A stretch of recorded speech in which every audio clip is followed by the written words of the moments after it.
आप जो आपके पेपर को भागों में बांटा गया ना, ए ब सैद है।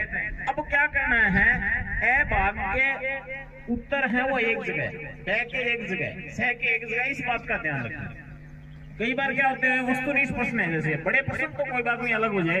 वस्तुनिष्ठ प्रश्न है, वस्तुनिष्ठ प्रश्नों के सबके जवाब है वो एक जगह दें। सभी प्रश्नों के उत्तर हैं वो एक क्रम से लिखे, बीच में छोड़ के नहीं लिखे। इस बात का भी ध्यान रखेंगे आप। तीसरी बात, जब आप वो पॉइंट के अनुसार से लिखते हैं, लेकिन बहुत सारे बच्चे हैं जैसे पर्यावरण प्रदूषण पर हमें निबंध लिखना है, तो वो क्या करते हैं, पर्यावरण प्रदूषण से शुरू होते हैं और नहीं होता तक पूरा का पूरा एक ही निबंध लिखते हैं। वो निबंध में कोई नंबर नहीं देगा बेटा। और 10वीं क्लास में और 12वीं क्लास में पॉइंट आते हैं, उन पॉइंटों पर लिखना। आपको अलग से अपने पॉइंट बनाने की जरूरत नहीं है। आपको पॉइंट बने हुए हैं, उन पॉइंटों पर क्या करें, अपने विचार व्यक्त करें। सबक सीमा नहीं देखते, आधा एक में लिख दिया और ध्यान से, वो आधा दूसरे में लिख रहे हो, कोई ध्यान तीसरे में लिख रहे हो। इसका मतलब ये नहीं है। उत्तर सीमा का ध्यान रखिए, कम से कम 1 लाइन या 1.5 लाइन का उत्तर होता है उसका, और आप उसको आधे आधे पेज में भरते चले जाते हो। तो ये आपकी गलतियां हैं, इस बात को सुधारने का प्रयास करेंगे आप। अन्य में ध्यान दें तो आप रोल नंबर वगैरह भी कुछ गलत करते हो तो उस रोल नंबर का भी ध्यान रखें। कई बार बच्चे तो मैंने देखा तो हिंदी नहीं लिखनी आती, हिंदी नाम, तो अपनी मात्राओं का ध्यान अवश्य रखें। ज्यादा ये ध्यान भी देने की जरूरत नहीं है कि मैं मात्राएं सही करूं, इस चक्कर में आप मात्रा सही करने के चक्कर में लग गए तो आपका पेपर भी छूट सकता है। तो हो सके जितना प्रयास हो सके उसको कम करने का प्रयास करना, लेकिन नहीं होती है तो फिर उसमें बनने की कोई खास जरूरत नहीं है।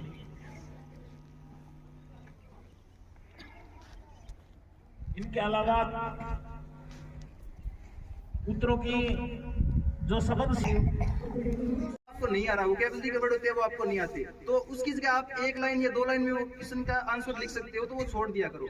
तो उसके बाद में आंसर सेकंड लिख दिया करो, आंसर थर्ड लिख दिया करो। मैं ये नहीं कह रहा आपको कि आप आंसर को सीक्वेंस वाइज लिखिए, मैं आपको ये कह रहा हूँ कि यदि एक क्वेश्चन के एक से ज्यादा पार्ट है उसको आप एक ही जगह पे कीजिए।